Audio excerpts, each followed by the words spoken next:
While I take pride in getting impaired drivers off the road, night after night it was frustrating to see people make these same mistakes with the amount of options that people have to get a sober ride. This DWI arrest was in spring of 2018. As you can see, the vehicle is accelerating to a high rate of speed. It's continuing to drift out of its lane. And as it takes an exit, you can see the vehicle abruptly hit its brakes to prevent it from crashing into another vehicle. All right, well, I'm going to place you in arrest for suspicion of DWI. Do me a favor, put your hands right on the bar here for me. This is a typical thing that we see each night on the roads, and it's frustrating because this is 100% preventable, and these actions are mistakes that should not have been made. How much have you had to drink today? Not much. Not much? This DWI arrest was in February of 2018. I arrived shortly after the vehicle had crashed into the ditch. Okay, how much do you think you had total? Maybe 4 or 5 beers. 4 or 5 beers? When he told me he had 4 or 5 beers, I believed that he was lying. I could tell immediately that he was extremely impaired, and I was very frustrated that I was having this conversation with him because I felt like he should not have been driving on the roads that day. Where were you drinking at? At home. At home? I was surprised when he told me he was coming from home because he should have stayed there. So the bottle of vodka there, is that vodka? Yeah. Is that what you're drinking just now?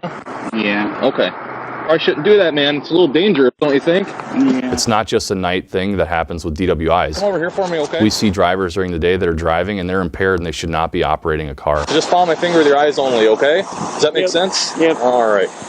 Keep your hands at your side for me, okay? Just head straight, follow my finger with your eyes only, okay? Keep your head straight. Head straight. When I was doing this field sobriety test, what was going through my mind was this person should not have been behind the wheel. I'm not drunk. Okay, you're not drunk? No. Okay. It's very clear.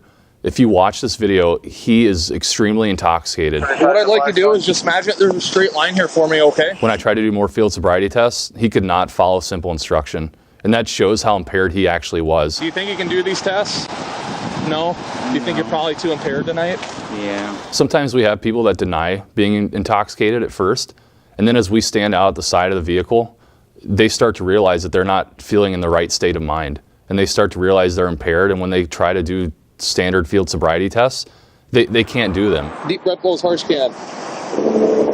Blow, blow, blow, blow, blow, blow.